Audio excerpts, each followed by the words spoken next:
Yes, welcome to the BULLARD. Craig Levein on today for the first time. Slaney, how much are you looking forward to it, mate? He's an absolute legend. And see, the thing is, mate, I think people obviously know him as this serious manager. He's one of the greatest personalities I've ever came across. Before we get into that chat with Levein, we're delighted to let you know that today's show is brought to you by NordVPN. They are the greatest site. Our sponsor, NordVPN, believes the internet should be free from online threats, censorship and surveillance. So not only does NordVPN make you safer online with one click by protecting you from malware with threat protection, it's also the fastest VPN on the planet. Magnificent, Simon. So to keep yourself safer online, you can sign up to NordVPN's 2-year plan where you'll receive 4 months free at nordvpn.com/OpenGoalVPN. Well, Slaney, it's came in handy for you on your recent travel vlogs for keeping up to date with football back here, hasn't it, mate? Well, so you know I love my vlogs travelling, seeing the foreign game, but the biggest issue is when I'm there, I can never see the Scottish games where I am. But Si, when you download the NordVPN app, it allows you to change your location to the UK, so I was able to watch all the live games when I was in Barca and Gran Canaria. Sensational. So I thoroughly recommend it for that reason and all the other safety benefits that come with it. Agreed, mate. Get the NordVPN 2-year plan plus 4 months free when you go to nordvpn.com/OpenGoalVPN. It's risk-free, Paul, with Nord's 30-day money-back guarantee. Click the link nordvpn.com/OpenGoalVPN, which you can find in the description box below. Yes, welcome to Keep the Ball Ground! Speech! The one and all, Craig Levein! What a guess, Punching. How are you, Craig? What the fuck was that all about?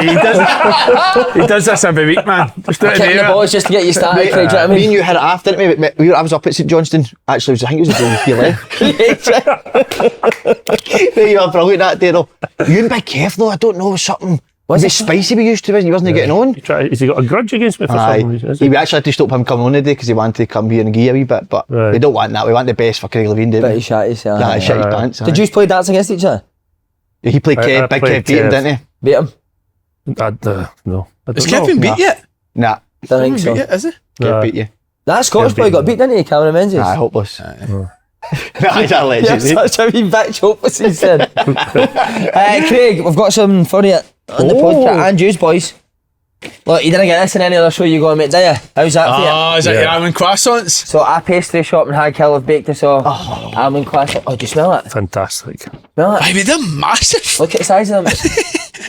They're like nothing else I've ever ate in my life, mate. It's going to be messy, eh? Looking at that, it's going to be messy. It's like Davy Martindale's boot. Look. That's one Feeney's car. No, we're good. Are you having one, mate? Are you Please. gonna eat them? You're doing this because I'll be all over my face now. I am definitely eating that June because that's. I'll eat it, John. I'll go for it and all. How is things since you've left St Johnstone? Keep yourself busy. Pretty much, aye. It's been good. Your podcast's amazing, I love it. That's very kind of you. I don't know what yours is about. Have you never watched it? I've not seen it, no. Thank fuck. I've heard good things about it, so it was Amy convinced me to. She's amazing, Amy Irons, isn't she? She's brilliant. Genuinely amazing. Have you noticed that he likes every single one of her pictures on Instagram? We're really close. I don't even know what do you Really know what close. that As pals, nothing to do with that. But do you know the story where you said, mate, a couple of weeks ago where you said you shit your pants? I've never laughed so much. Can you tell us it? Can you tell us it, Craig? Because it was honestly golden. Amy had, I can't remember, someone was talking about shitting their pants or something like that, and she said, have you ever done it? I said, aye, twice. Once was on a train. That was a difficult situation. So what did you do? Just sit with it? No, I can't do that, can you? I would. Seriously?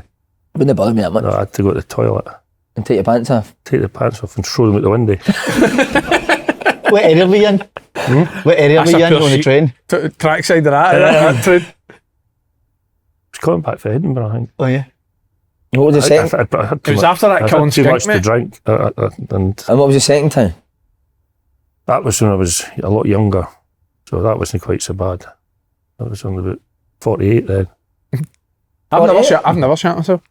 You know? Somebody very... The older you get, the more likely it is to happen. Oh, is that right? Yeah. Well, funny you say that. Somebody very close to me, I'll know his name, he shat himself last week, going into his office. Right.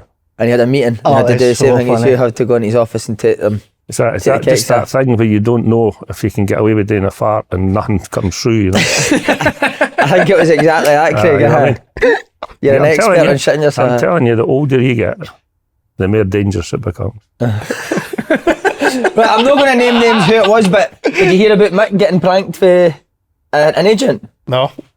Mick phones me up last Friday, goes like that, would you sign the boy Bilal Moshney? And I went, Moshney? I went, I think he's a fucking good player. He'd do for us, like, for now at the end of the season. He went, How old's he now? so I went, that's what I said, how old is he? And he went, he's only about 35, 36.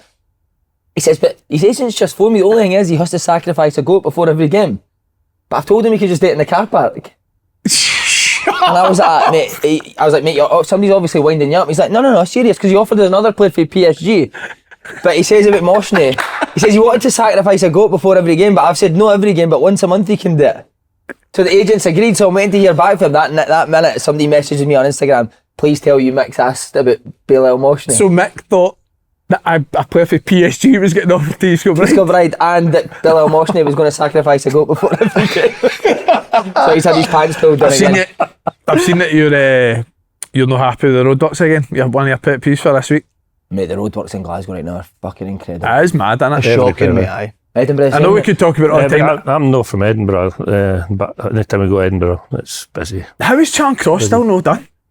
Mate, that's been about 5 years. Mate, it has 5 been. years to fix a fucking pothole on the road. Aye, it's mental. The diversion to my house is an extra 30 minutes for the West End. Anyway, have you got any pet peeves, Craig? Because we obviously get really annoyed during the week about things that happen. Christ. I've got one. I don't get angry as quickly as I used to. As I'm In getting case you shit older. yourself. As I'm getting older, I'm becoming much less angry. Aye, you seem quite that. good, You seem I quite think I'm mellow. at. Generally, I think I'm at as well.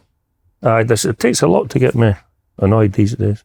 That's a good thing, isn't it? I'd say you're the angriest at 4 years. Oh, mate, I'm the angriest guy in the world. Aye. I'm watching Saturday Night TV, right? We won 7-0 Saturday, so shouldn't be a good mood. Romesh Ranganathan, who I love, thinks fucking hilarious. He's now got a programme with his mum on it. And does that annoy you? Why? His mum sits there and does fuck all. What's the programme about? I just, Okay. me and my mum or something, then everyone else, celebrity brings their daughter or son on. But it's a load of shite. Aye. And it's Jack Whitehall with his dad. Have you seen this? No. Aye, what's off, if your you dad's watch not Cuts funny? of that, aye, it's terrible. The only father and son combo I want to see present someone is you and Johnstone, Naked Attraction. That could be good. Mate, I would actually love to go on that. That was a good show, that, eh? Naked Attraction. Brilliant. Loved it. Did you like that? I liked it. I thought it was great. Eh? At what stage do you think people would know it was I you? would sit up till about 11:30 watching it. You're a hero. At what, see if you were on it, at what stage do you think people would know it was you? My missus would get it fairly early, I would think. Your feet? Actually, maybe would. Uh-huh. I don't know, though. The nipple would get As soon as if it was fully COVID, as soon as I seen the chinos, I'm like, it's the chinos, innit? They give it away. Maybe. The chinos got it on here a few times. Last year, I'll be honest with you. He battered your chin. But no, they ones are alright. It was that Just as well. that light coloured pair you used to wear on the side of the pitch. These are light coloured, isn't it? He's got a good sense of humour, right? I think they were light. Are they the lightest pair you own? no, I'm darker, no. The only way wear these when I know I'm not going to shit myself. Where do you get your chinos here? Because it's a fashion podcast as well, as you can tell. I'm going to say to you that my outfit in total cost me 24 quid. I don't mind that. How? No, shoes are surely more worth wearing. No, they fuck. they're about 8 quid or something like that. Do you not care now? I've never cared about cars and gear and clothes. Cars and clothes. Mm-hmm. Hate them. What do you love, Craig? What's something you spend your money on? Colin Skink and Colin Skink. My missus, love my missus. Good. I like My it. dogs. How long you been married for, mate? Oh, fucking far too long. No, she's a diamond. He's a deep thinker, isn't he? Yes. I like it. I'm Keeps just you on fucking edge. Gleek it, like that's what I'm just glick it. Any other pet peeves for you? Anything else that annoys you? Then you said you're mellowed, but is there anything? Well, like one in football and one outside of football. If you could come up with something in modern day football that maybe annoys you. I'll tell you what annoys me. That when I come home for walking the dogs and they're wet and I've got to get a fucking towel and get them all dry, that annoys the fucking life out of me. aye, I can get on board with that. So, and sometimes I can't be bothered, and then they come in and they make a mess and stuff like that, and then the missus has a go at me. I just say, they were fine when they came in. You stuff in modern day football must annoy you. Refs, bar. The new language annoys me a wee bit. Your transitions and people your making low words blocks. up. That annoys me a wee bit.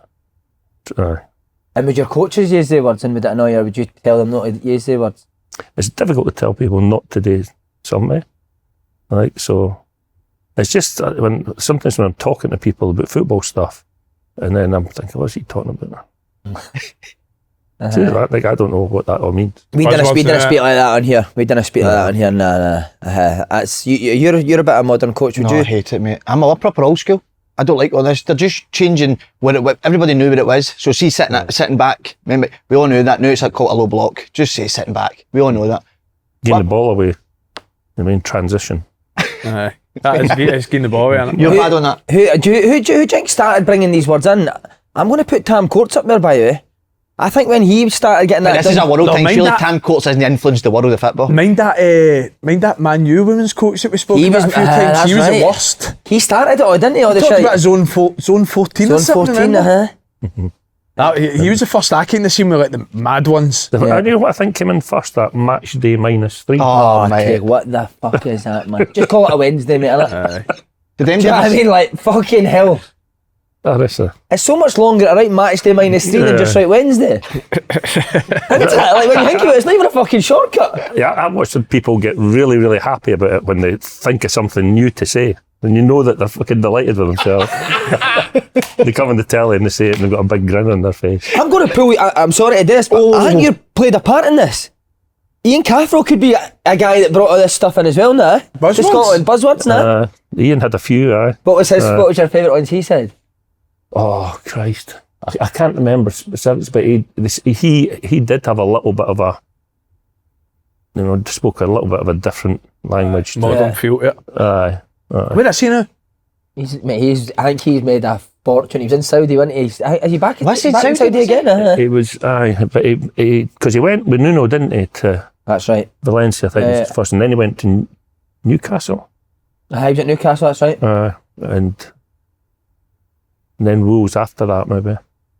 I can't remember. I'm terrible at getting these things in the right order. But what about Andy Kirk? Obviously, you worked with him at St Johnstone. What kind of coach is he?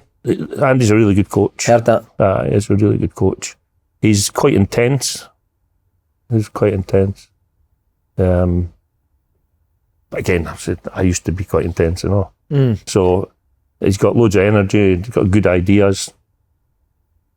Puts things across really well. He's got a short fuse at times. He gets a wee bit uptight, but he knows the game. He's good. Do you know, wish you still had that intensity that you had when you first started managing? Do you think that would have helped you if you did have it? I think as you get older and you have one thing that you do need as a manager is energy and loads of it, because to do certainly in my roles, I haven't really had a big staff where you can allocate different jobs to different people, and nowadays the manager's main job is keeping his players happy. So it's more the man management side. Aye, and it's more one-on-one time than ever. I mean, I can't remember ever when Alec McDonald and Sandy Jardine were the co-managers at Hearts. I can't even remember sitting in the office with a one-on-one about how's things going in your life and how's this and how's that. And did you enjoy doing the one-on-one chats as a manager at St Johnstone, or would you prefer to be the other way? With some people, yeah. Some people, it's quite interesting because it leads off down a different road. And sometimes you find you can help people with certain things. I always feel as if, like, modern day football as well, I don't know if you felt the same when you were playing, but I think players kind of feed off managers' energy. You're talking about if a coach is intense. Yeah. I think the players become more intense. Yeah, I agree with that. So I think if you've got a pure laid back coach, then sometimes players can feel as if they can be laid back. Is Kettlewell quite intense? Aye, very. Is he? Very, aye. Well, see, talk about your intensity back in the day, because obviously we've interviewed basically everyone in Scottish football, and there's been a couple of stories that stand out in terms of you and your intent. Paul Hartley, you remember this? Pulled him up in a meeting because he couldn't run. Told him he wouldn't play for you again. Remember it in a video meeting? Until he got fitter, or was that right? Vaguely, yeah. So I'd watched them as a kid, and they'd at Hamilton for a wee while and Wraith Rovers, and I was at Cowdenbeath, and we played. It must have been at St Johnstone at the time, and he actually broke one of the Cowdenbeath players' leg in a tackle, and like, which is bad, and this might sound terrible, but I didn't know he had that in him. You know what I mean by that? You know, and it kind of changed my, I know it sounds terrible, right? But it kind of changed my view on, you know, what he was all about, you know? You maybe thought he was a wee bit soft before that? That's pretty much it. And then, and it was, to be careful, but it was a proper, like, he went in full pelt, you know? And it was a younger lad, actually, who broke his leg. It wasn't, these things you never know. I don't think it was deliberate. But it was the intensity he went in the challenge, and it changed my view on Paul and what I thought of him. So I thought, because he'd been at Hibs, when it came to the Derby match, he would, and I'm thinking this is back in my head, that he's, you know, he went in with that challenge and he's going to be competitive and all the rest of it. And he was terrible. Like, lazy, run the track back. So it ended up that the whole session was on Paul Hartley, right? And everybody was watching. Right? I don't know how much they appreciated that. And it was all just about not tracking runners. So the whole thing was just about that. Because I was convinced that he was going to be the guy who was going to go like that, you know? But he was like, in one of these games, and you look and saying, lazy bastard, you know? But he said because of your, like, brushing down, that's what made him go like that at Hearts. Well, he took the challenge, didn't he? Yeah. That's what I like about him, you know, like the fact that instead of going, oh, he's turned a goat at me, or, you know, he actually, and I mean, it was bad. Like, it was just him doing shit, you know? See, going on, like, modern football, like, talking about stuff like that, modern football back in the day, you're talking about tracking back, and see modern day football now, fullbacks never stop crosses, We went through it. Mick Vardell cost 8 million quid. He didn't try and stop. I know we'll get on to this Scotland Croatia game, but fullbacks, It's more interesting I'm the not ball bothered in about stopping crosses in Crazy, it. isn't it? No, you're right. Basics of the game, and it used to be that the centre backs would have a pop every time a cross came in, and the goalie used to have a pop at the full back. So, like, I played with Watty Kidd. I don't know if you remember Watty Kidd. No. He probably got 40 years in the jail for some of the tackles that he I do remember Watty. Aye. Oh man, he's the hardest full back I think I've ever seen. Right. And he's the only guy I've ever seen keep David Cooper quiet. But David Cooper for me was a fabulous winger, and used to play against Watty, and Watty always managed to get a few. In those days you could kick people, Yeah. You know what I mean? Did you kick people? Oh, you were supposed to be a hard What was the Oh, story he of was you tough as smashing your centre half partner? A Hoggy. I get on great with Hoggy. It's just one of those things. What started the argument? Probably Tommy McLean. Who was scary as well. Remember Tommy McLean was the Rangers youth team manager? He was with me at Scotland 16s, I'm sure. Terrifying. Tommy came to the club and we were just shitty. we were shit. And I think I was a captain at the time, and we played, I think we went down to Middlesbrough, we got beat 5-0 or something, come back up. We played at Wraith, and that was the game that, and it was one of those fairly straightforward things. Hoggy wanted to play on the left-hand side, right? But I think Tommy wanted us to, I played as sweeper at that time, or Peter Van de Ven. Remember Peter Van de Ven? No? So it's him and Hoggy, I think, were picking up, or him and Hoggy and I were picking up, I can't remember. But anyway, Hoggy just kept him. Whenever the player came over on the right-hand side, he just let him go. And so it had been happening 3 or 4 times, so I'd ended up with 2 men. And I'm shouting at him, and then something else happened, and he gave away a corner, and because he didn't want to come onto this side of the field. And it was one of those things where it ended up just squaring up. And it had been kind of Brown. You know what I mean? It was like getting worse, and we were playing really crap. I mean, really bad. And you're getting frustrated. You're getting really frustrated, and you're thinking. But so I've had a pop at him for. I think he'd kicked out the park for a corner or something like that, and I'd said, "You come over. You should have been tracking your man." And so we're squared up to each other, and then I could see him throwing a punch. Right. And then I managed to avoid it. But by then, you know what it's like, eh? You came straight back. Aye. So, and unfortunately, I caught him. Unfortunately, I got a fucking 14 game ban for it. Fuck's sake. 14 Oh, games. there must be a YouTube clip of this. Did he? Poof. Did Aye, you break his jaw? aye. Am I right in saying that? No, I didn't break his jaw. Jaw, No. But he actually didn't. Believe this or not, I didn't mean it. Like, you know that where somebody you square up, the aggression's in you. He throws a punch in before I've even thought about it. I threw a punch. Last wee bit on the intensity you as a manager. Can't remember exactly who it was, but they told the story. You were just in the door at Dundee United. But the game on the Saturday, it might have been your first game at Dundee United.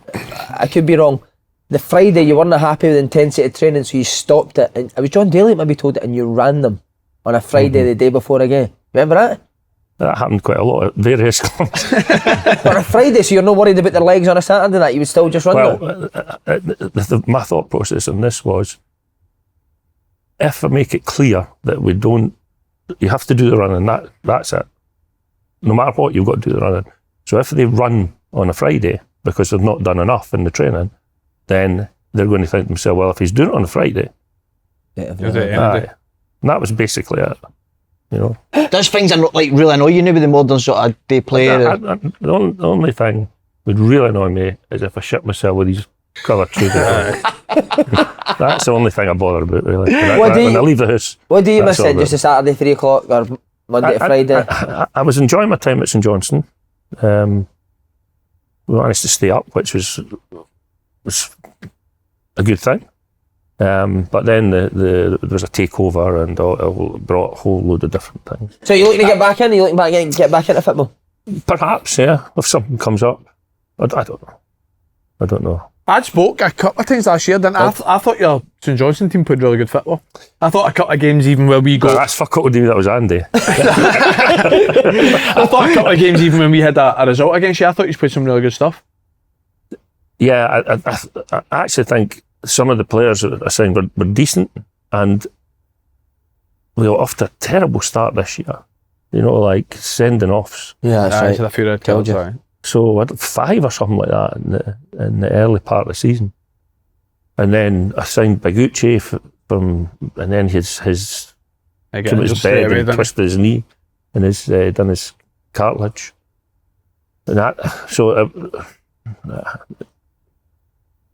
I was just desperately waiting on getting everybody fit. So you think to yourself, we'll get a go at it. So, but. I was really impressed when at the start of the season, St Johnstone. Do you remember the game of Rangers in the Cup? Yeah. At Hampden? We So played well impressed in with that you. game. That was that decision though, remember the decision, that game? You weren't happy, were you? No, that's the hack. What do you think is the standard, maybe don't want to be controversial, but is the standard the refereeing got one since you last managed? Because I remember your game at Ibrox with Dundee United, that was a bad day for refereeing, wasn't it? It was a fucking bad day for me. Never mind the referee. Honestly, it was embarrassing. Was that Dundee United? What was it? Was Davy Weir? He should have given away a pen. No hunt. It was a deflection as well, didn't it? He gave us an offside. There was loads of stuff, But I'm not going. Can they find me still for them? I don't think you can be fined if you're not on a job. I don't think you can be fined if you're not on a job. Did you like VAR coming in? Did you think that helped? At first, I thought it was a brilliant idea. Anything that reduces the number of mistakes that anybody makes, in all walks of life. If the referees get help and get the call right, because it's really difficult as a referee to get every single thing right. It is, isn't it? Mm-hmm. You know what I mean? So, and sometimes you don't see things. You don't see deflections and things like that. And I thought that having people in the booth watching and get a second look at it, they'll be able to say, well, that got a deflection, or the referee, the linesman called that wrong and an offside. And these things, it's really good for. Yeah. But somehow we get lost in the tangled weeds of drilling down into every single thing, you know. Yeah. And something I thought, what are you doing? It takes so long as well. No, Just lastly on St Johnstone, how good are they front two? Obviously you managed the Hearts, you managed the Dundee United. Could they go and play at that level with football? I think so, yeah. I think, I mean, when you've got pace, like most defenders are scared of pace. Yeah. You know, and then what it does is it alters their bravery a little bit in that they don't want to squeeze the game higher because they know that if the bigger the space is in behind, the more chance there is that you're going to get it done, you know. Yeah. They to a lightning cut as well. Talking about pace, mate, you have absolutely killed me, the East Kilbride boys. We put up a video of Andy beating me 5-0 in the Petrified final, and I was like a slug on crutches, and our boys have watched it, and I'm always on at them about living right and being in proper condition. They're like, you're a fat wee bastard that can't run. And pressing And you're always as well. telling us how important pressing is, how important being fit is, mate, and I'm genuinely like a fucking slug. You're trying to teach them for your own mistakes, aren't you? Exactly. But I tell you what though, talk about killing you, but about my header, mate. We need to show Craig this. I've generally never. What has I he done in the final? don't They even two played remotely each other. remember that. No, don't show it, mate. Show it after. That's It was mad, Rangers yeah. against Peterhead in the Petrified Cup final. When was it? What year was that? Oh fuck it, just before I started, I just had a break. The what? Slapping it. Petrified. He gives it a trophy every year. Who the fuck's Petrified? The Petrified Cup. Your boxers Is are that wrapped real? around the trophy. What's that even? What's it called now? Is that It's a the real Challenge thing? Cup. The Challenge Cup. Aye. All right. So right. the I've one never with the heard of championship. So they Below. actually played against each other. In the Andy final, gave you one around. he's playing for Rangers, I'm playing for Peterhead, fuck's sake. Your Right. pal Jim McInally was the manager. that. We've got an absolute... Just quickly, you ever try to sign him? Andy. Not that I can remember. Why not?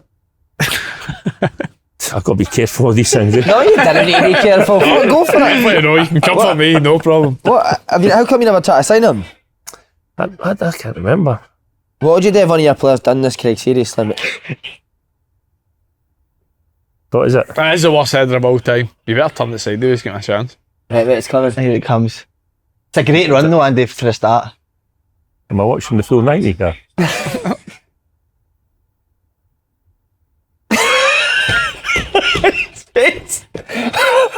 That's a shocker, innit? You didn't see the other 4 minutes of the highlights. You were Craig, genius. what you saying if he comes into half time and he's just done that header and you're the manager? What you saying to that? And you're wondering. I think the only way you can do that is if he's got a broken neck. No. How can the ball come off if he did an angle? Honestly, don't know. Could you remember it, Andy? No? No, I never even knew that happened. That's why when I watched that, I was like, that wasn't me there. Mad, that, innit? These are comfy couches, eh? Nice, eh? Then I get too comfy. used So to you know what happens when you get too comfy? No, I'm just sitting here and I'm thinking, this feels quite good. Do you know, is it not the chat? Where did you is get about? Is it not the chat that's relaxing you, Jink? It is the couches, Eh? Do you think it's just the conversation that's relaxing you? No, I think it's a couch. Do you remember any? Do you remember any? They'll be cheap, particular? mate. They'll be cheap. Do you remember any time in particular when you were Scotland manager when you had to make that a big decision, whether it was dropping a personnel or 460. the 460? Aye. He's going back to the old Craig Levein now. I've said that. I can tell. You better be known for something than fuck all. Aye, it's true. Aye. So, and then I tell everybody that Pep saw that game and he's copied me. With the false nine type thing. So was that your thinking? Deep down, I don't believe that. My thinking was the strikers were playing shit at the time, and I was really fucking annoyed at them. I said, "Fuck, I'm not going to play anybody."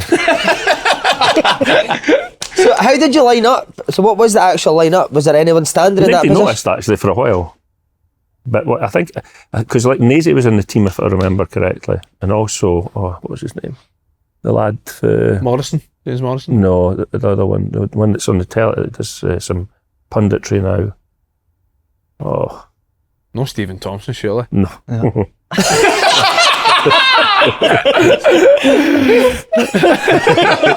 Things aren't that bad. Who's on the telly Who's now? on the telly? Punditry? In the Scottish game or is he? No, down south. I can't think who that would be. Jamie, no. Jamie Mackey. Jamie Mackey. Is he's on the telly? Yeah, that's right. Yeah. Aye. So he played. I'm pretty sure he played. You can probably go and look at this after. None of them played, right? Oh, we make an arse all the time. It doesn't matter. So him and Nazy, and they were just dropping back in to midfield. That was basically it. What about when you had the ball? Where were they going? Up top? They were to try and get forward. But the whole idea was just to try and win 1-0. That basically that was it. You know, we lost a goal. They struggled against us, but we lost a goal at a set piece, which was like, you know. Aye, especially when you're setting up to be that hard to beat. The goal you could see the set piece. Craig, see when you done, sorry, Si, see when you done that team and you picked that, did any of the strikers say it to you? No, because we worked on it in training the day before the game. I could sense that there were some people weren't happy. Was it just the day before the game you decided to go with that? It must have been Couple of the days. Thursday, After he spoke to Eddie Thompson. It was a Thursday. It was a Thursday. I mean, you think the strikers would be going mad, though, wouldn't you? Who wasn't happy? Can you remember? Well, one of the players was about to make his 50th. If he'd played in that game, it would have been the 50th appearance. Did you play him, no? And he didn't play. I know who it is. I saw that. He's on the show, I think. Paddy? Kenny I Miller? think it's Paddy, is it? No. All right. The Kenny Miller? Yep. Aye. Kenny Miller would have been about 50th cap. Well, Kenny would have said something, they've no. I've not spoken to Kenny about it, but if Yeah, I was due my 50th cap, I'd be fucking right in there with the boots. Boot. Do you know what? Do you know what was amazing when I read back these on? You took the Scotland job when you're 46. Young, isn't it? Young, aye, 100%. Straight for Dundee United? Yeah. The thing is, though, it's like you can't say, see in 6 years' time, I'll take it, right? Come back and see me then. Right? And I thought longer, because the team I had at Dundee United were really good, you know, and... Who was that? Was that like Swanson or not? Aye. They were a good team. But Noel Hunt and Big John Daly, Big Streaky, Wilkie. See the hardest player you managed, Lee Wilkie? He's a hard bastard, isn't he? What a guy. Is he a hero? In what way? No, he's a dick. No, he's not. He's a good lad. He's a really good player. A really good player. He actually had quite a few... Dodgy knees, didn't he? Aye. Yeah. I think it was so tall, I don't know. But he was a good player. Yeah, he was a good player. Then with Sean Dillon, who was really, really steady. With Margaro, Gomez and Prince Boabin and Robertson and Conway played on the side, Barry Robson on the other side. So It's like he says, Scotland come in, it's hard to turn it down. what do you do? Do you remember getting asked the first time somebody mentioned it to you? But how does that happen? Is it an agent? Is it somebody from the SFA contact you directly? I knew I was going to get the job, you know that? Huh? Because I was up for 2 foul and abusive language things against referees 2 weeks in a row.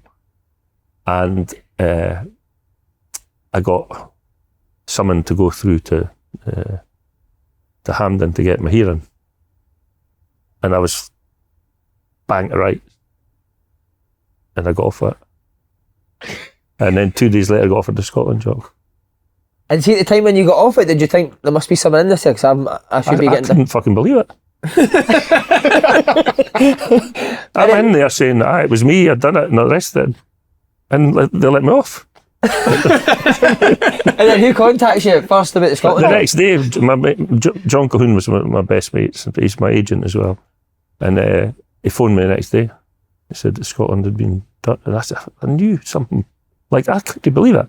Because I was up to 32 grand fine for the SFA at one point. You got off a 32 grand fine? No, not that one. Right. But I got off with a 32 grand fine because that was for a different one. That was the day I said that after the game, they got asked at a press conference, do you think the referee made a mistake? And I said, I lost count at 97. So, and it's obviously a joke, eh? Yeah. Right. And you got done 32 grand for that? No, it started off at, what was it, started off at 2 grand, then it doubled 4, 8, 16, 32. Then I fucked off the list and didn't pay it. What a hero. He's a genius. Oh man, that's amazing. 32 grand. So see, just quickly with the Scotland job, then so once John Colquhoun tells you, you go meet people at Hampden or just accept it straight away? I can't remember exactly what the sequence of events. Did you have a bit of hesitation though, knowing that your Dundee United team was really good? 100%. Like I was like seriously, I'm thinking to myself, because we'd played, I think we'd played Rangers or we'd played them both already and we did really well in the games.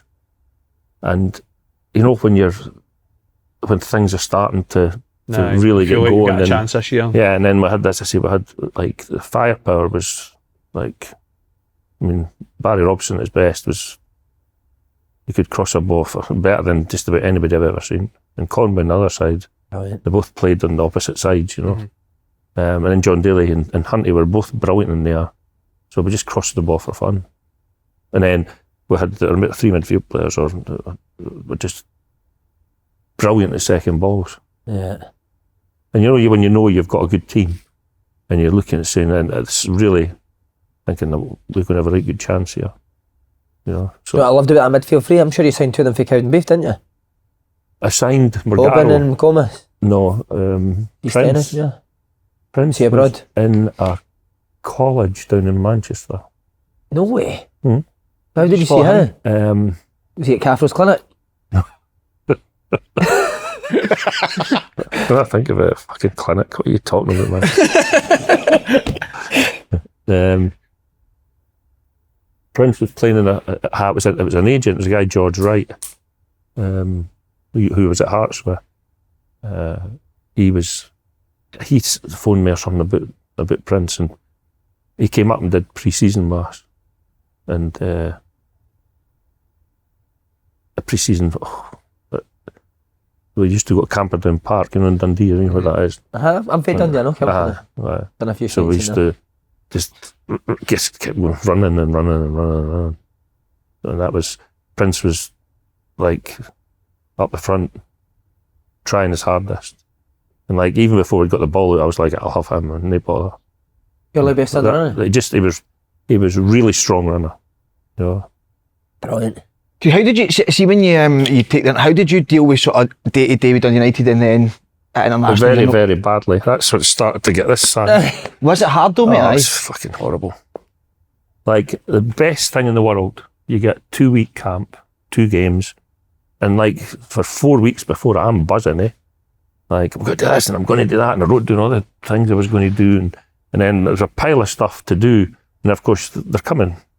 You get some of the players coming along who are absolutely fucked because they played the day before. No. And you can't do anything with them till Thursday, you know? Yeah. So you're like, all this stuff that you want to do, but there wasn't enough time in the day to do it all. So the frustrations were, I took the job to get the opportunity to work with better players. And I mean, you notice the levels, eh, when you go up to just up another notch. Who impressed you straight away? Darren Fletcher, I think. Wow. Yeah, but because he was ill at the time as well, you know, and fighting that, and you know, but what a character. I always thought James Morrison was really underrated in Scotland. I like James. He was really good. He was one who could run all day. Did you think the squad was great when you first taken over, when you first looked at it? Obviously Fletcher would have been Premier League, wouldn't you? Aye, so I knew I was in trouble when even the shit players weren't turning up.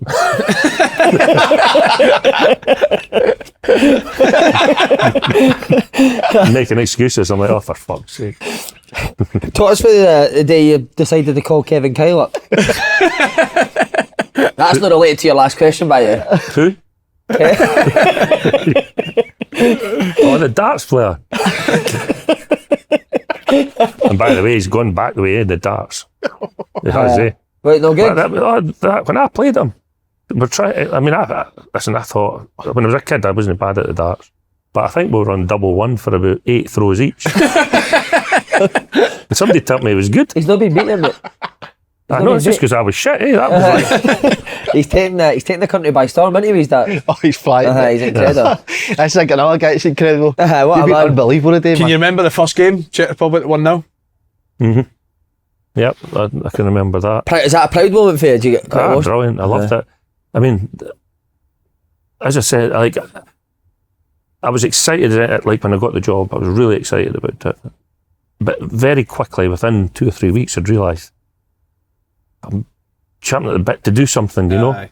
And that's when I just started driving down to England to, you know, sort of go and visit people and trying to get relationships and that sort of stuff. And I'd maybe go down on a Monday, go to 3 different training grounds, and then I'd watch maybe a Friday night game or something. And a Saturday game and then come back up the road. But it was like a hole, you know. Aye. You know, when you're this 6 days a week anyway, and you know, sometimes 7 at Dundee United, and like every day you're on the go and you're doing loads of different stuff. And You wish you'd stayed, Craig? I've been asked that loads of times, but I still say no. You know. It's hard, it's almost impossible. So you've went from working in 7 days a week to going on the Pepsi Max 6 times a week. What's in Blackpool? On the rides and that. So Just at the Pleasure Beach every day. Who was your favourite manager you went to watch training? Who was really good? Anyone that was really good in particular? Who was it? I think maybe it was at Blackpool. Holloway. Oh man, he's a good guy. Aye, brilliant, eh? He's a funny guy. You've interviewed him, mate? Have you done it at Holloway? It was brilliant, wasn't it? It was good. It's an aye. He was really good. He's a funny guy. So I wanted to ask this though. See how you said you're quite intense at Dundee United and you would like, obviously was shouting at the players. Did you feel like you maybe couldn't do that with a higher standard of player? Did you need to maybe change a wee bit? I did get angry a few times. We went to play in America. End of season, pre-season, something, you know, summer, whatever, I don't know. And played the USA. We just went over there for, I think, it was like 4 or 5 days, but we just played one match. The lads had played a couple of games of golf or something like that early on. You went to Disneyland and done the rides. And so we went and played the game. We got beat 5-1. Honestly, like going off my heat there. They lads going away at the end of the season, and I'd been there myself. You're like, just maybe get a few games of golf in, and we'll get, we've all been nearly. Oh, aye. I'll never forget one year at Rangers and Matt Warburton says he was taking us to Australia right after the last game of the season. I was like, nah, no way. Fuck that. No chance. You went up the road, mate, didn't you? Especially when I think we only had like a 3-week summer break or something like that, and they wanted to go to Australia for a week. Another was like, nah, honestly, no chance of doing that. And end up getting kiboshed. I would love to play for Scotland, but see if it came at the end of the season, mate, I hadn't really been part of the squad, and that, like, we're going to take you away for 2 weeks. I'm a fuck. No chance, mate. Lewis Stevenson went to one member and then went to, where did he go? Went to Peru or something, didn't he? That's right. And then he went to Disneyland, wasn't it? With his family. That's right. Then your second game, Craig, you lose, is it 3-0 to Sweden? I can't remember. I think it was, aye. So you've probably looked, so you've got an advantage over me. See, when do you feel that things start to go sour a wee bit? Just after I signed the contract. Just went downhill for there. And honestly, like, some of the stuff I can't tell you, but I mean, like, it was, you go into it with your eyes open, of course, you know, but then the problems start arising. Like, look, so you play down south in the dressing room as a Scottish international player.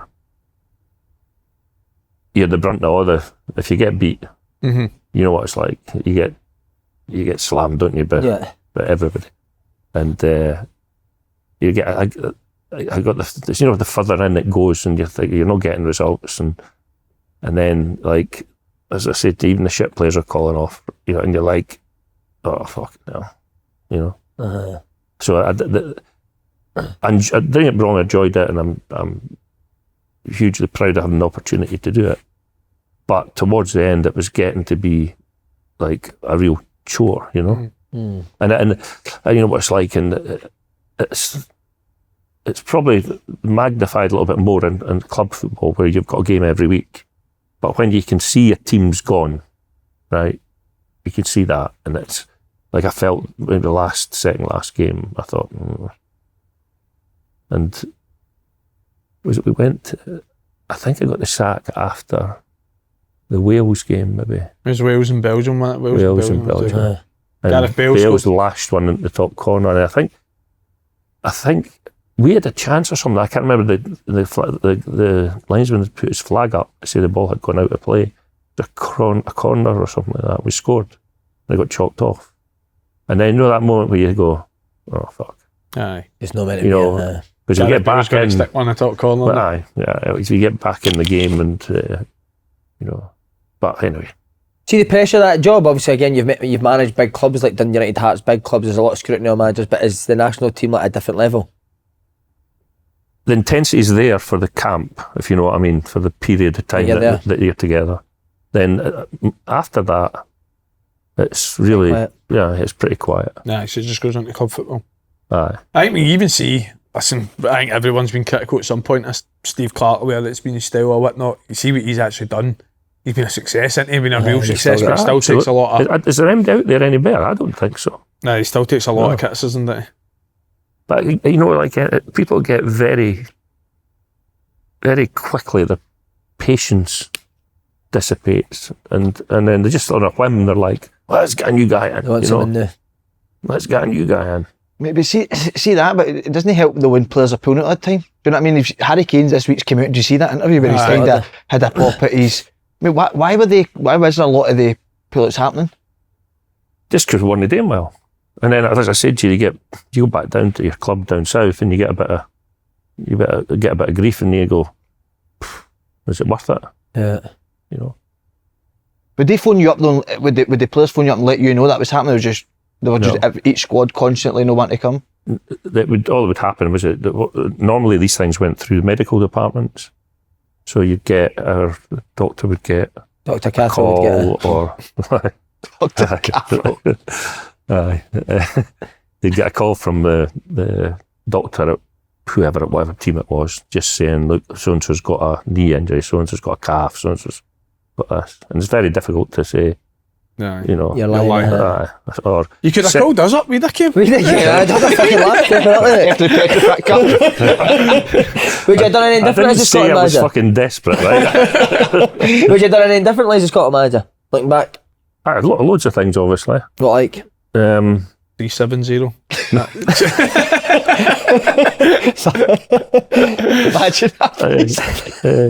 that. That's a good question, because I don't know. I don't think I did a particularly good job. I don't know if that was just my inadequacies, or we just had a group of players that just weren't, capable of qualifying for tours. That's everybody's aim, is to try and qualify, and that's why Steve's got kudos for his time in the job, and I think everybody recognises he's done a really good job. And it's quite bizarre, this run of matches. But I think if you watched, which I think most of us have done that, and watched these games, actually played really well in quite a lot of them. So, and you know yourself, don't you, that when they're still fighting, they're still trying really hard and all the rest of it, you've always got a chance. Mm-hmm. I think just getting that one victory like I did, like the other day, and what some of your best moments in Scotland? I feel like you're getting further away. I want to get closer to you. Will you bite me later?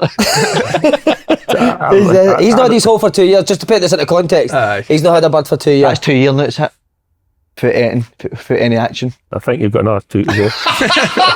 So I need some of your best moments, mate, as Scotland manager. The wine in that hotel down in Wales is fucking brilliant.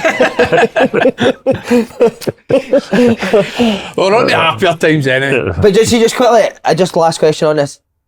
Is it hard? What's the difference between managing a Dundee United player and a Scotland player? Is it harder to manage a Scotland player? I didn't feel that particularly.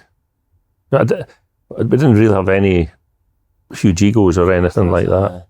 So I mean, it's just the relationship's different. Because you get more time with them. Aye, like when you see somebody every single day, you also get to understand their traits, and like so I could, with that Dundee United team and any team you've been a period of time with the players, you could stand back, watch the training, and you could tell if somebody's got something going on in their head, because players, there's patterns. Like you see the same thing every day from them, Yeah. And if there's something wrong, you can spot it a mile away. And then it's fairly big. But see, with the international players, I couldn't get to the point, where I knew them that well that there's something not quite right. And at Dundee United, I would just get somebody to come in the office, have a blather, and then you find out something's happened, that his family's ill, or something that's just enough to change the way that he's training. But I couldn't get to that point with the with Scotland players. Fair enough. Hearts. Aye, you were obviously a Hearts legend. Was it 2000 first time you first got the job, took over the... Yeah, I went Jet, from, wasn't it? The big jet. Aye. I went from Cowdenbeath. I was Cowdenbeath 97 to 2000, yeah. What league were Cowdenbeath in, Craig, remember? I loved my time at Cowdenbeath. What did you like so much about it? Just all the bizarre stuff that went on. What like? That's an arse stadium I hate. That's a bad stadium. I always win at Cowdenbeath. No, I like playing it's at bad. Cowdenbeath. You know, helped build the catch fence for the stock cars. How did that come about? Oh, Prepare your I stuff. like you closer to you now.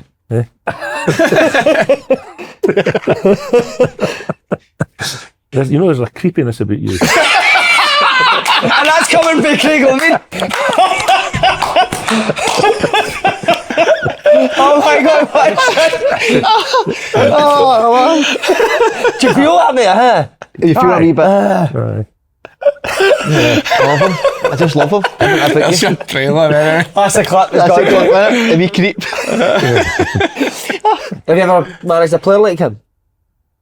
Did you play? 33 games? 33 games. Played one with Seriously? Celtic. I know, I played one with Celtic and then down In the south. first team? First time, aye. Oh, good. Not bad, isn't it? So how did Yeah, you? he's so intimidating, isn't he? How did you go for Celtic to just 33 games? So you only had 32 games elsewhere. Aye, I got injured Went a bit. via Amsterdam, I think that maybe explains to you why. I got caught in one of the windies and Had you had a dry period then as well? That could have counted beef. No, Need that. answer his question. How did you go for Celtic till they making 32 appearances, he's asking? No, sorry, I went a few loans when I was at Celtic, bad injuries, and then went down, dropped down, I'm sure it was Ayr or Clyde, and then part-time, I hated it, mate. Yeah. See the part-time, that routine, oh my God, just couldn't do it. And then, so did you just chuck it? I stopped playing, mate. Like, I Right. got in, it was a Wage job leader. in, I was a pool boy in a hotel, Right. so I used to dive But down. again, sacked for the creepiness. Aye, so I was in the pool and had to... What? Oh, fuck, I can't see it. Yeah, go on, we'll edit it out. Why do it? Do any of you seen that programme, The Penguin? No? No, John Aye. McGlynn. Yeah? John McGlynn John plays the penguin. Oh, him.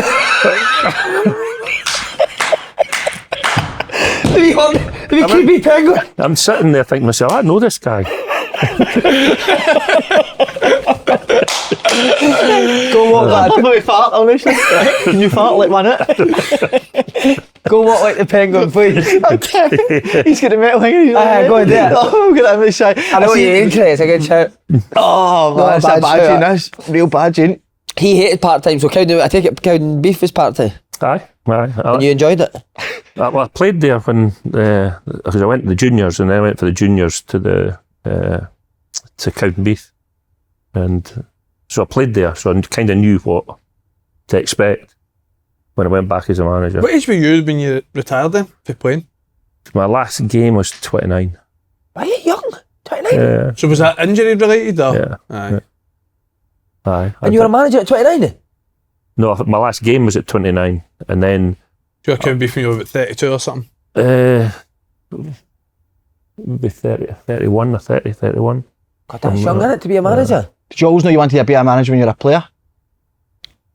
That's another good question because I've thought about this because when I got my knee injuries, I actually did my B licence and I was out for on and off for about 3 years and then I was back for a while and then I was out again for a while.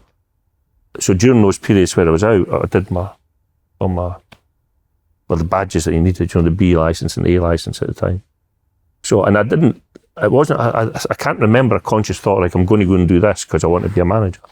I just thought, well, I wasn't sure whether I was going to get back playing again, and I was like, well, I'll maybe just go and do it anyway, just in case. Yeah. So that was how it came about more than anything. And what were the bizarre things at Cowdenbeath you were mentioning net stock here? Some of them I can't tell you. How come? Hmm? Based on what? Too funny. You want to keep them for your own fucking podcast, don't you? There's no way this can just end with us. Do we need to go somewhere the night together? And film it. Are we pegging with you? But how come you had to build the net at the stock car? Did the ball keep going over the top of the... No, the cars kept going over the top of the thing. That was a problem. What do you mean? Somebody got, I don't know, really seriously injured. A stock car came off the track and went into the crowd. So they had to build, like on top of there's a wall there already. Normally what would happen is the stock cars would just hit the wall. The wall's probably about 1.5 meters thick or something like that. So these would just hit the walls and bounce back into the track. Off it. And so there was something happened and a car hit a car and it went over the top of the wall and into the crowd. So he had to, Gordon McDougall had to put a fence on top of the wall just so that even if somebody did take off and go over it would stop it. And you built it? Well, I didn't build it all, but I was there helping him. With the tool belt and that on? I don't think I had a tool belt, to be fair. I just did all the scurrying about and stuff that he needed me to do. But it was in the summer, it was through the summer, so it was actually quite good. Well, you were 35 when you got the Hearts job, it says here. So how is it going in, young manager? You've got big personalities. You would have had Stephen Presley. Aye. The dad. Fulton, Jury. Some names, Jury, aye. Good looking team, ain't it? How was that? As I said to you, my managerial approach in those days was one of, who are you fucking looking at? You know? Like, Can you give us an example of that when you were Cowdenbeath? Did you do that to players? Not quite as aggressive, but I made up my mind that I'm not taking any bullshit right from the beginning, you know. And Cowdenbeath taught me that you have to be able to do quite a lot of things as a manager to be successful. It's not like it is now with the amount of staff that you've got at a football club. So basically, I had a guy called Gary Kirk working with me. He was still a good pal, and his background was in youth. Was in youth football, but he came as my assistant. But basically, he did some of the organisational stuff surrounding making sure everything's organised for match day and all that sort of stuff. But I did all the coaching and everything on that side of things, and it was quite intense. And we ended up getting a really good side at Cowdenbeath for that level. So I go in. Gordon wouldn't mind me telling this. So I go into the stadium one morning. I used to go along in the morning and see him and his wee dog that he had. He would be in the office when we'd sit and blather. And then he said to me one day, I've gone into the office and he's got this brochure. And I was just looking at it. And it was like a shoe shop thing, but it was in Italian, right? Right. So he's looking at it and I'm saying, does he speak Italian? I'm thinking, that's a surprise. I wouldn't even. So I said, what are you doing? He said, I'm going to order boots. And I said, what's that? He said, I've got this brochure. An agent gave me it. And he said, I'm pick the boots. See, look, how much they're only a tenner, right? So I said, there's two different types, but they're only a tenner. So what I'm thinking is because I give the boys, each of them, 30 quid each for the boots at the start of the season, right? What I'll do is, I'll just buy them direct. And save money. From Italy and save money. He says, and I can date all the kids because they're the kids program, so I can get all their boots because I usually pay for them as well. He says, I'm going to save a fortune here. So I said, so how are you going to do this? He said, just before he came in, I was about to phone them. Right, so he picks up the phone and ring, and then the Italian girl was on the other end of the phone. And then he's realised, fuck, I don't speak Italian. So for the next 10 minutes, he's trying to explain in this kind of pidgin English, whatever, I don't know what it was. I was in hysterics. He's trying to order these boots, right? And he ended up buying something like, because she said after a period of time, I think he got it that she didn't speak English, so he had to phone back, right? And so he's got a list of all the sizes, he's got all the players sorted out, and he's got like he's buying hundreds of pairs of boots, right? So I forgot all about it. So I've gone back into the stadium the next week or the week after that. when all these boots came in, right? And there's 100, like, piles and piles. So it didn't know where to put them. So they had a loft above the office, right?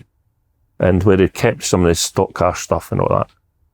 So I've given him a hand to put all these boots up in the thing. But so we get them all up to him, and he takes the last 2 pairs. He said, well, let's have a look at them, you know? So he opens them up. And I was pissing myself. So they're like, I'm not being funny, they're about as thick as that. Seriously.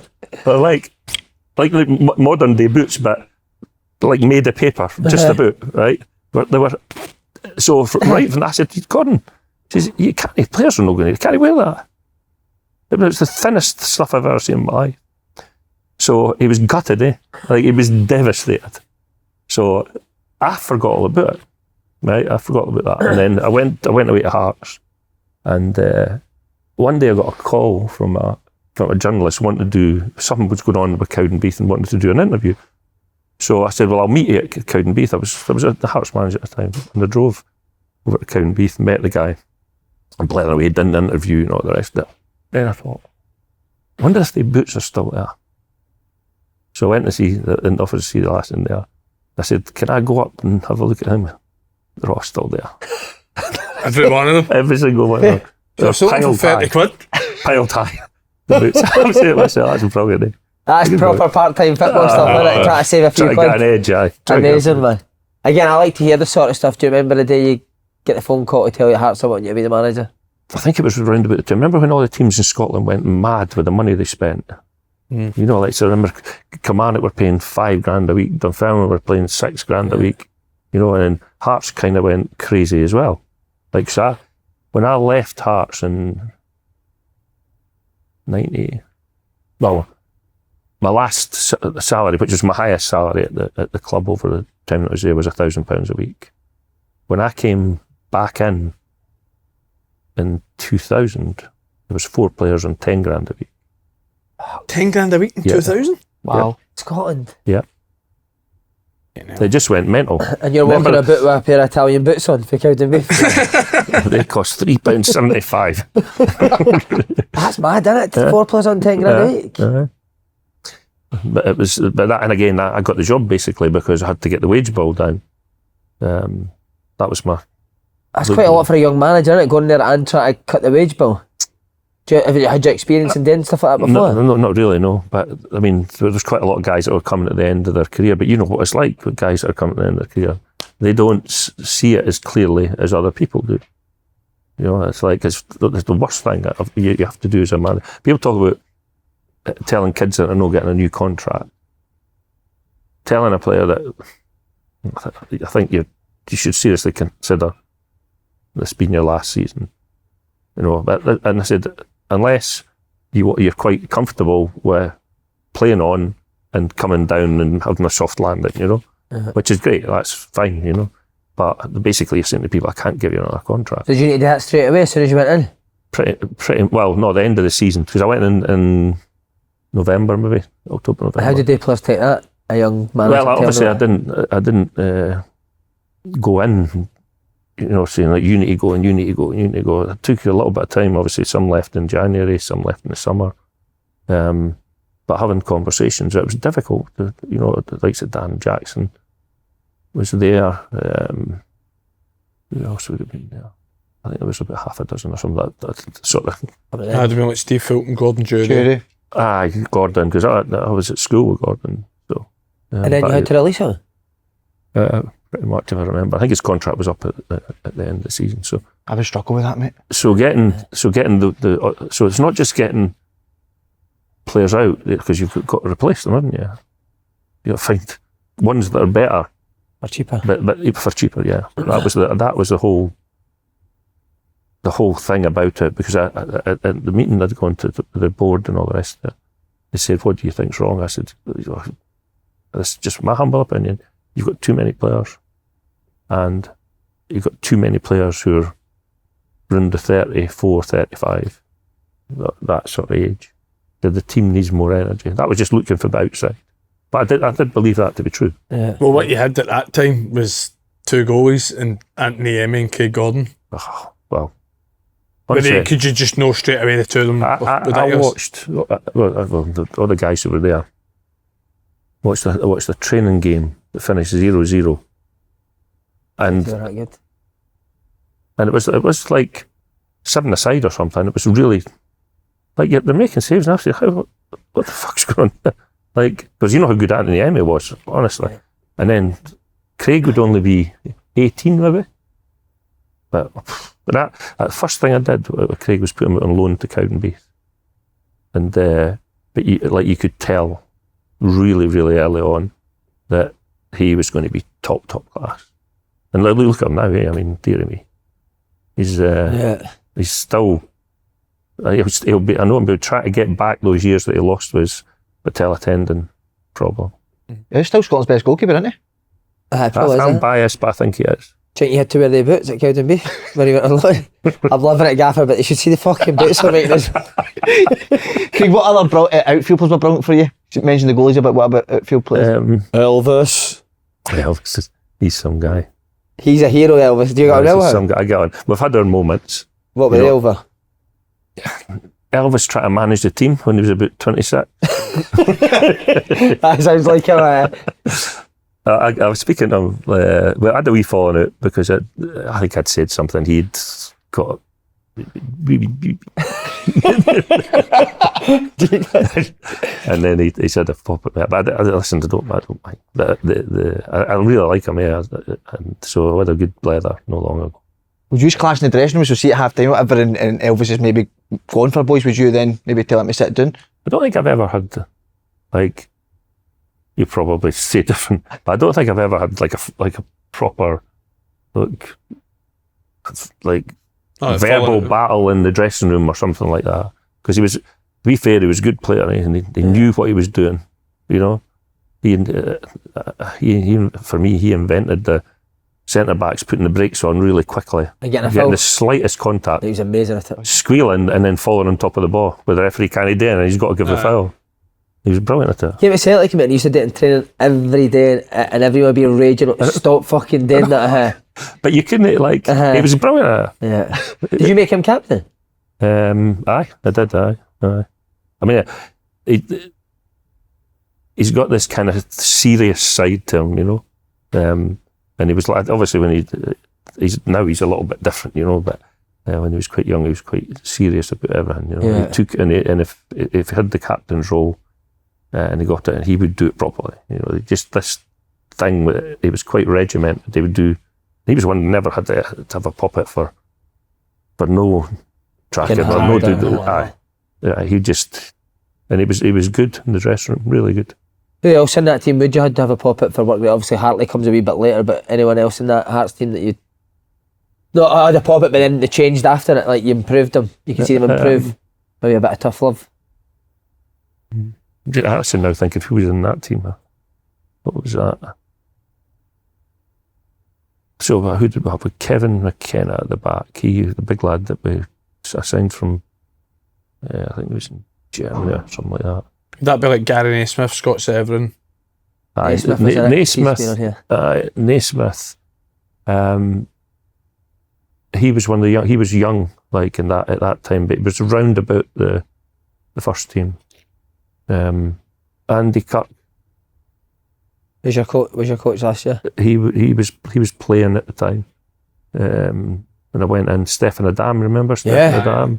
Celtic as well. Celtic as well. No, he went Celtic, but a good player. He's a good player, good lad actually, a really good guy. Phil Stamp, character. Middlesbrough played for a minute. Got him on loan. Did you get him on loan or not? But heavy boy, like left-footed, don't he? No, he wasn't left-footed, he was right-footed. But he was a bit heavy. Ginger hair, I remember him. I would say stocky. Stocky, yeah. Aye. So Stampy had a barbecue. So he was up. He rented a house, and it was this one, kind of these eco houses or something like that, right? Solar panel, wasn't it? It was worse than that. It had like grass on the roof. Like it'd be some architect guy who's thought. Davy Martindale had that, but it was in his loft. So this house won an award for its eco-friendliness or something. The architect had designed it with all these mosses or grass or whatever it is on the roof. A big garden outside. And he's throwing a barbecue in pre-season, I don't know when it was, but so he's invited everybody up to the house and he's got all the stuff and he's having the barbecue. So he's got the barbecue outside, he's got all the stuff on it and all the rest of it, and it sort of starts to rain a little bit, right? So he takes the barbecue into the house. Seriously. Right.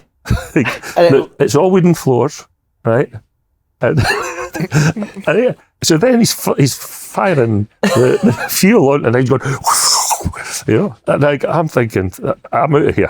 You at the barbecue, huh? I went, aye. I don't remember Phil Stamp. He played a middle player. He wasn't a bad player. He's a good player. He was a really good player. I mean, Hearts were always brilliant back then. I remember it, weren't they? I think they were brilliant. I'm not just saying this. I think they were brilliant before you went in with it. So Jim had won the cup. Aye. But then Beat Rangers at Parkhead, wasn't it? It was the second that's part right. of the final. And then I think he did have too many players, but I think like a lot of these things, you get injuries, you bring other players in, before you know it, the squad's at 35 or something like that. And then they got beat by Hibs, and I think that was the kind of final. That's what it's like in those games, isn't it? Yeah. If you're not doing great, it's always like a old firm game for the old firm and the Edinburgh Derby that gets you the bullet. I knew who was some player, Big De Vries. Big man. He was brilliant, wasn't he? I saw him again. I went over to the Netherlands to watch him, and I mean, if there's anybody suited for Scottish football, like he was a monster. Like they talk about touch and strength, and actually quite quick and all. How did you guys like that? Sorry, but how did you guys have like Ricardo Fuller as well? Aye, remember him? He was a mate, what a monster, shout mate. that is. he was brilliant. How'd you find him? I played with him at Blackpool. Did you? Did you play well? I played with him at Blackpool. What a He was lovely old guy, at that, brilliant. Aye. But tell you what, you could still see he had ability in that. So- His knee, he didn't have His great knee was knees at that dodgy. time, aye.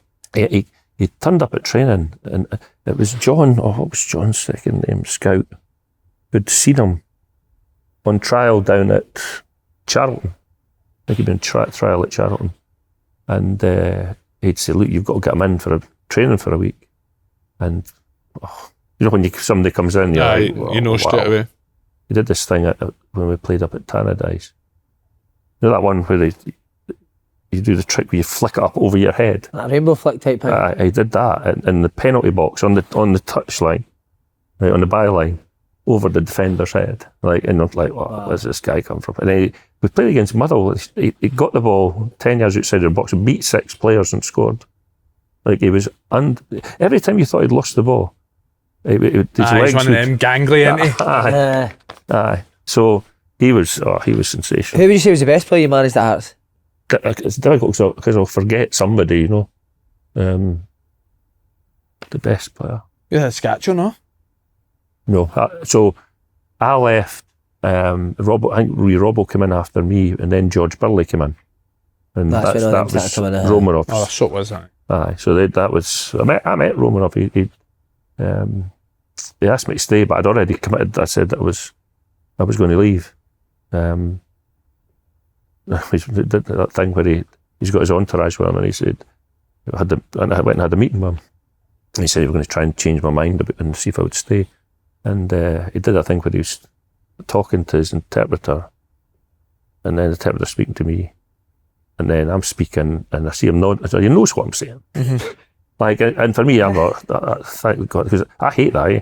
Like somebody's pretending that they don't. They don't understand you. So it just gives them more time to think, The answer, Anyway, I just said no. I've made my decision. But then I wouldn't mind being there at the time just to see what the hell went on, because that was crazy. You're talking about 10 grand a week. He probably brought that back, didn't he? The best story ever is Jim Jeffries told me that the guy, his PA phoned him and says, Vladimir won the basketball championship. You all need to clap him when he enters Tynecastle. You all need to call him like world champ. World champion. He's like over 35, like Russian champion or something. And everyone at Tynecastle is waiting for it. All need to clap him, and he has to call him like the basketball world champion. Incredible. Craig, was Mikey Stewart on that team with you? No, I signed Mikey for an exorbitant fee. You know what that means? Aye. extravagant. No bad. What made you decide to do that? Where did you see him and thought he'd obviously make a difference to your team? What did you like about him as a player? It was cheap. That's £1 they cost us. £1? £1 a week on loan for Man United. Was this through Fergie, like? Did he phone you up or did you phone him up and say you got any players or how did it come about? Can't remember exactly. I don't think he'd have phoned me. I think I must have phoned him. But anyway, I maybe went through an agent as well. And they said that Mikey Stewart was available. And I said, well, no dough. And they said, well, you have to pay. You have to put something on the contract. And they said, we'll put £1 the minimum you can put on. And this is what him and I don't know, because I said, without doubt, the worst £1 I've ever spent. The worst value for money. The worst value for money I've ever had in my life. And was that straight away? You didn't know what? No, it was just like for me, he used to come in and everything was somebody else's fault. You know, it was pointing, not when he gives the ball away and he's pointing to, you should have done this and you should have done that. And I very quickly realised, I thought, I made a blunder here. You get my £1 back. Was there an actual moment where you both clashed, or was it just a case of gradually putting him out? I think he must have realised I didn't particularly like him, you know. And I left soon after that, because he was involved in the Romanov stuff as well, wasn't he? He was there during that time, I think. Right. That'd be right. I'm not sure. I think so. Because I don't know if he was still at Hearts when I left or not. I'm not 100% sure. What about any other players that were difficult to deal with? No difficult in odd Mikey Stewart's way, but just guys that would maybe characters and act up or quite funny to deal with. Valois. Do you remember Jean-Louis Valois? No, but Sam Nicholson loves him. Sam Nicholson's a Hearts fan. He loved him. Aye. So he was a swashbuckling cavalier, you know, with the dark long hair. Yeah. Good looking guy, really good player. He'd been down at Luton or something like that, and they were in, I think they were in the top flight at the time. And I signed him and he came up and he was like really good player. I wouldn't say at the same level as Ricardo Fuller, but that kind of exciting. Yeah. You know, that thing, like we spoke about Doak, you know, that feeling in the stadium when somebody receives the ball. And Fuller was that, and Jean-Louis liked a whiskey, and I like the smell of the perfume. I think I get into the office one day, and I'm sitting through in my office, and I get a knock on the door. The secretary says, "There's a girl here to see you." I said, "The girl?" She said, "Yeah." She said, "She's quite upset." And I said, "This is what I said, just send her in." There's a lassie comes in, sits in the office, nice looking girl. That doing burst, she's in tears, eh? And I said, "What? How can I help you?" She said, "I met Jean-Louis Valois on Saturday night, and I've lost his number." What, she came to see you? That's probably And I said, "Well, what do you want me to do? Can you get his number for me?" I can't do that. So I can't react as a go between. And they said, set him up. And I don't think his missus would have been that happy either. That's incredible. Like, so you didn't think that when you're going to be a manager, you got to deal with all that shit, eh? I know, it's mad, isn't it? And then the Leicester move comes about, mate. How does that come about? Wait, we still not got his best player for Hearts. I need to know this. Who's his favourite player? Good shit, yeah. Fuller might be like. I mean, there's different things, because there's players who, like, going back to Paul Hartley. I loved his response to all the criticism. And I talk about Paul Hartley to a lot of players when I'm saying to them, you know, your career just doesn't turn around by accident. You've got to turn it around, you know. And so you've got to do and list the things that they need to do, basics, that's it. You know, and he's the one I think who's kicked on, you know, probably further than I thought he would. Yeah. You know what I mean? He did say that if it wasn't for you, that he would never have played at that level. He said that in an interview. Mm-hmm. Like a wake-up call that he needed. But that's the players that I'm not so good with, these ones who are really good, but just don't really want to listen. Or they frustrate the life out of you because you know that they've got ability, and some days they just can't be bothered. Can I be asked? Have you got? I know we've not spoken about this once, but do you remember your biggest rant in management? Biggest, like rant when you were most angry after a game, or anyone at Hearts in particular? I'd often have a go,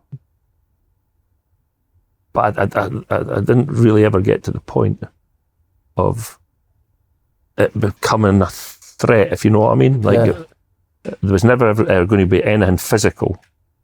And there's loads of times I've lost the plot and I punched one of these things in the Motherwell. And I was raging it. So I've come in, I've punched in, the things go flying everywhere, and I'm fucking I look down, my knuckles up here, right? But I can't stop, can I? So, was that agony? Oh, it's fucking killing me. So I punched the board and it pushed it away back up into here and broke something, you know.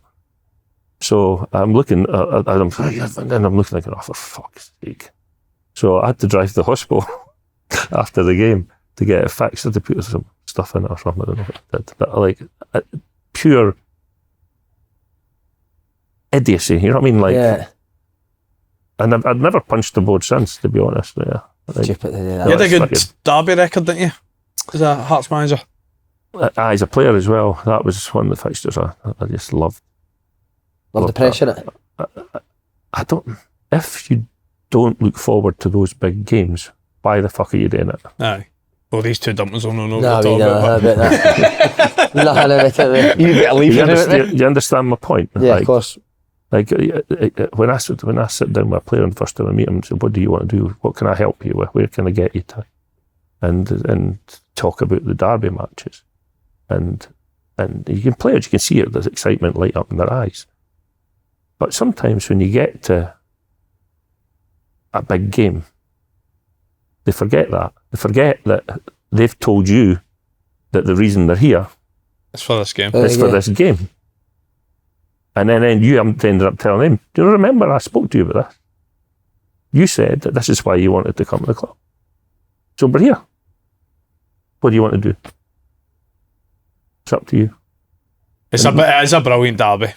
Hearts derby, it's a brilliant game. Aye. I think even before I signed for them, obviously growing up in Scotland, you still know it's a big derby, but I think even being a part of it probably was bigger than even I thought it was.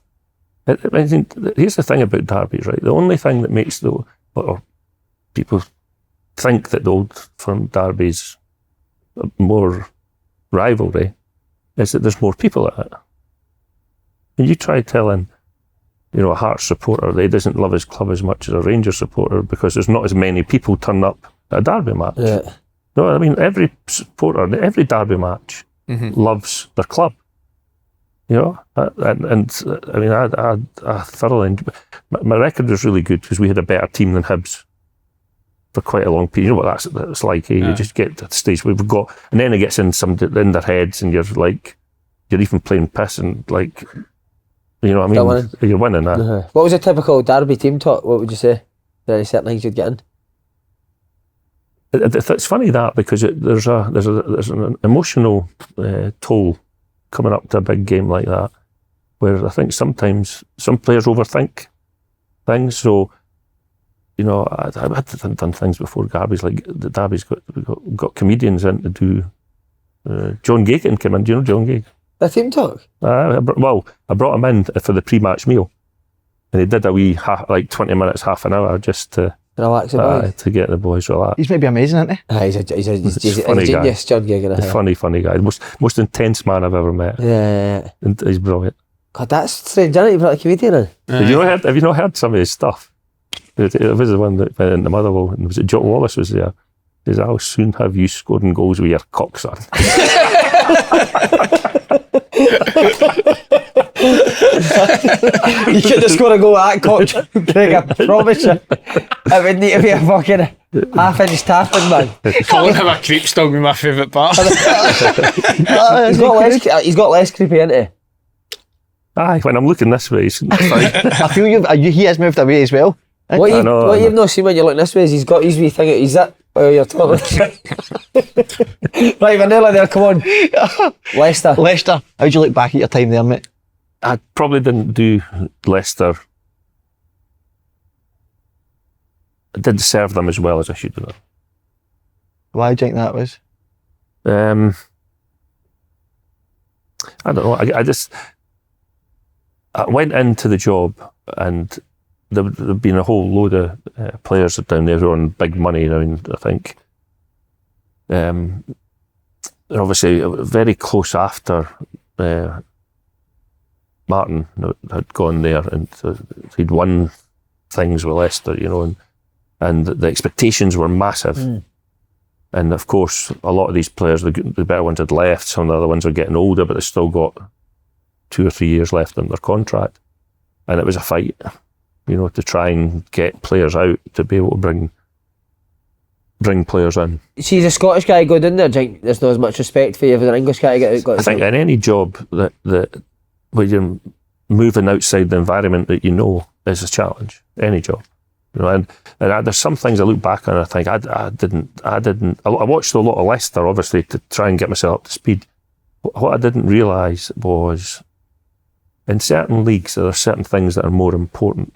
Like at that time, the Championship, set pieces were like massive. Yeah. Because most clubs had like big, strong centre backs and target men strikers, and even the fullbacks were big, and you know, so. And they all had somebody who could whip the ball in. So we lost, I think, first season of the year, I think we sort of lost like something like 14 goals for set pieces or something like that.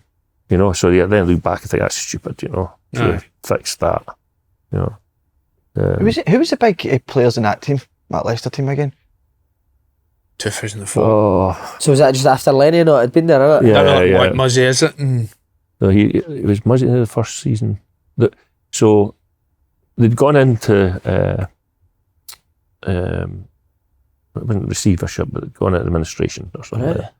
And what had happened was, because the previous owners had got them into administration, the club then became owned by 12 people who all had equal shares or whatever it was, right? So you had like, one of the guys lived in Australia, somebody was in Canada, somebody was in America. Like, so I think my first board meeting was I think it was on a Friday, and I'd gone to the board meeting at 3 o'clock or something like that. And because all 12 of them wanted to know their thing that was in their head, if I combined the time at every other board meeting I'd been to in my lifetime together, it still wouldn't have lasted as long as this one. Alright, so your sitting time back at Hearts, back as director, how does that come about, mate? And Budge phoned me just out the blue, basically, and just said, would you consider coming back? And I thought that when she said that, I thought it was going to be his manager again. And I said, I'm not sure. I said, I'm not sure if the punters will want me back as a manager. He said, oh, no, I'm not talking about as a manager. He said, we know your share of that. So would you come back and organise, like get the whole thing, get a manager, do all that stuff? I said, I'd love to do that.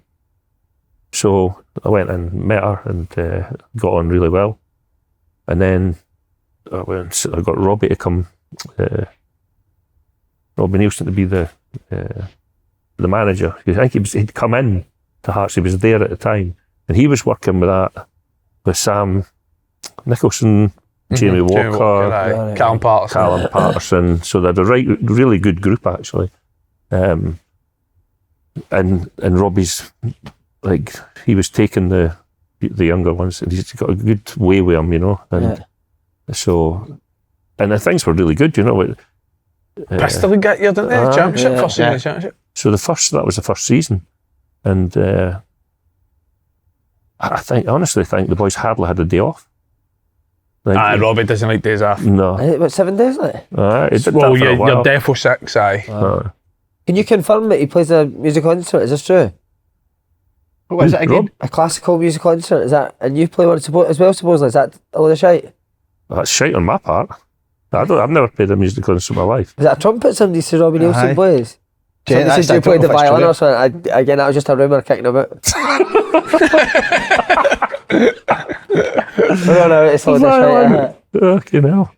So then, how does it actually happen that you then become the manager? Well, so here, Robbie came in, and then Robbie went away down to MK Dons, I think it was. Yeah. And then we did another manager. So I think this is right. I think I suggested Cathro. Why did you suggest that? Can I ask you? Because I'm quite intrigued by this. Because I'd seen him working. He's got a really good way about him with the coaching side of things. Really good way. And he's got some really good ideas. And at United, all of the players, the younger players that he worked with, they all improved. You know? And then he'd been away to Valencia. He was in Rio Ave Yeah, that's right. in Portugal. Then he was at Newcastle, and I'd phoned him and I said, "Look, you want to have a go on your own?" Now, of course, there is some gaps there in his knowledge. I know he's done youth coaching. He's been involved in first teams. And the leap of faith on my part was that he would be able to deal with the other stuff. Now, it was quite clear, the players loved him. He was really good with them. And he played really good football, but some of the things that you would think that are fairly straightforward. For some people. Yeah. So the press didn't really know how he should approach that. I spoke to him, just keep it simple, don't, but he struggled a little bit with that. I don't think his confidence in speaking about football to a football player was supreme. Speaking to the press about, and invariably, as you know, if there's no one, it's a criticism of you. And if you've not got a thick skin, it's quite difficult to deal with that. And I think that was one of his problems. Yeah. Mm-hmm.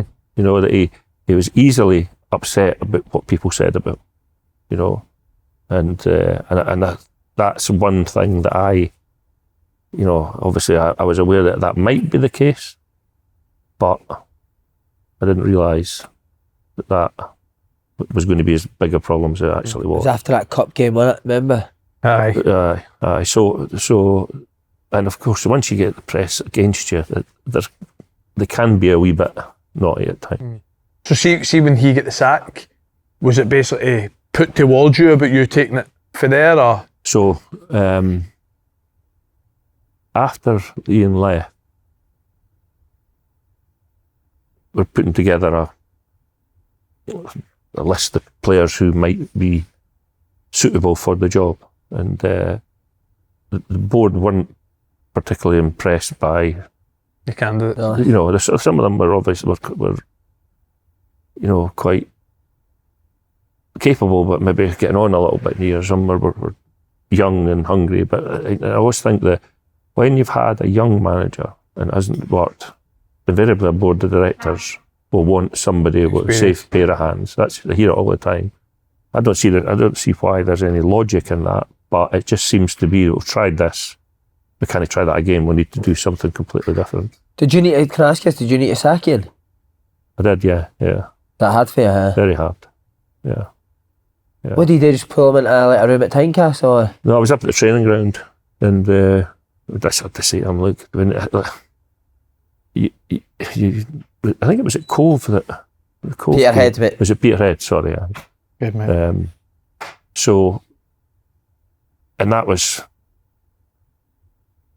like your heart's going out the cup in that situation. it was a board decision, but then I've got to deliver that, which it's never nice telling anybody, that they've not got a job anymore. It gives quite a relief to get out it. I don't know.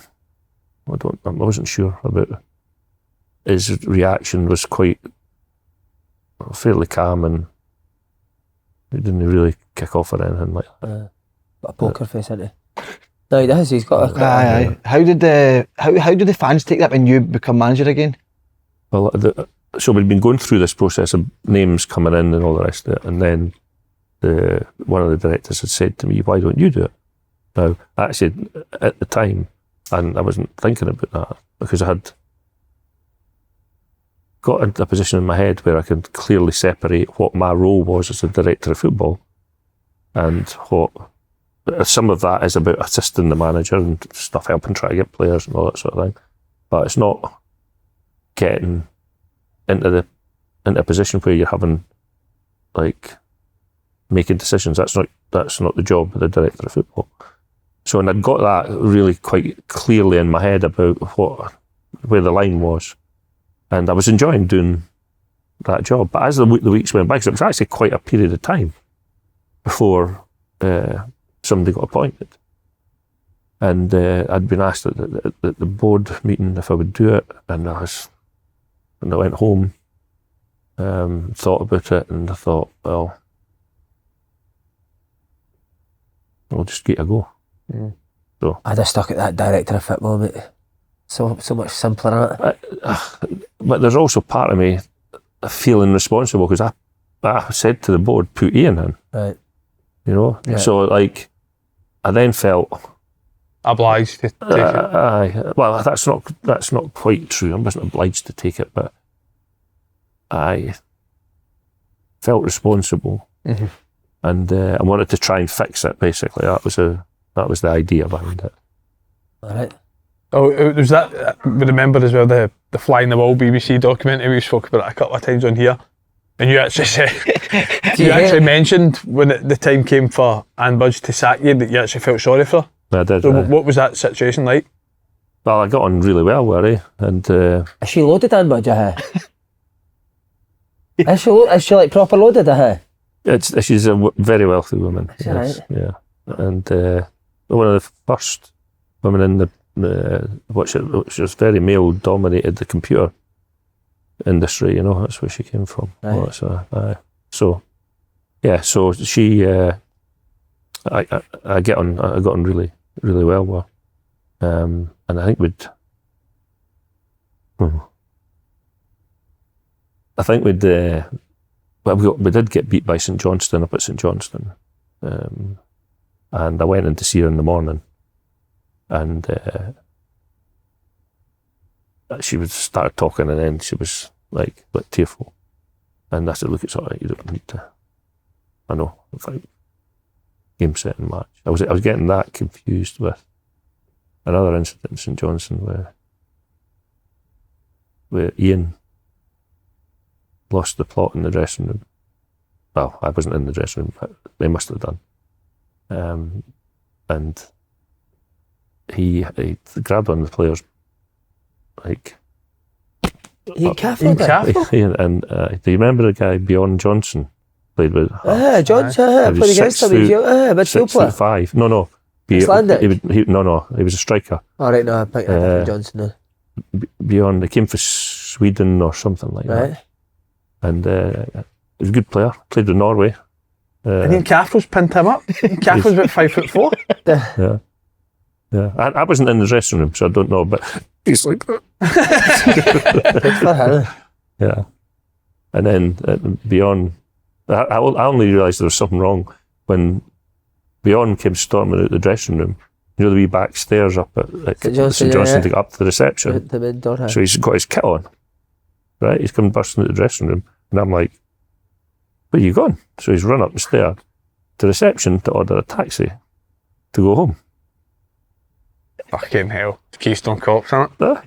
So he's jumped in the taxi with his gear on and got a taxi back home. How did you feel about the cameras being around for that documentary? Well, I wasn't really involved in it. I did one thing I didn't really, because I left pretty soon after that, but it was, I watched some of it. It was entertaining. Ostomy feed in a diving header was entertaining. That was for sure. Was it? Did that happen? He's diving header, he's a manager. But you know what? A limo to training. But you know, Ick Peeves was crossing it. And Ostomy feed was seeding it. That's genius, that's us. Done. Oh, he'd be a superstar. Anything else you want to ask him before we go? I think he needs to come back on for a part 2, 100%. Would you be up for it? But these stories you've got to tell, I think the next one, reveal all. Craig Levein reveals all. You're making this easy for me to say no. No, you've been magic, mate. And then plans now, just talk about a bit about that. Back into management, podcaster. I don't know. I enjoy doing the podcast stuff, and I like doing the commentary. So I'm going to stick at that for a wee while and see what happens. Brilliant. Craig Levein. Go on, Craig. Thank you. What a hero.